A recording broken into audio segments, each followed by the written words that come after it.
Kia ora, ko Sharon Holt tōku ingoa. Here's another idea for a phrase of the week if you're doing those. I really encourage you to just do a phrase until you have that really sort of settled in yourself that you can use it easily. So don't add new phrases all the time if they're not resonating with you or you're not using them a lot. Choose one that you can use a lot and then use it a lot. And the more you use it, the more natural it will become.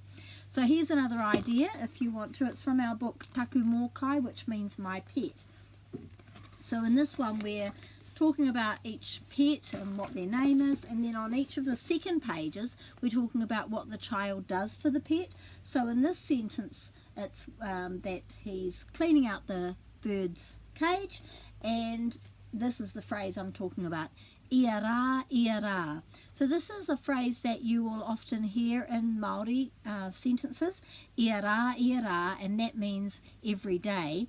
And because it's often said twice, ia rā, it's just emphasizing that that's done every day.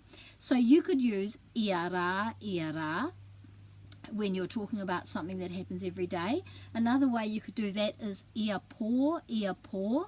So, let's say you're talking to children and they're not wanting to clean their teeth or something. You could just say, ai, ia pō, and that means every night, each night.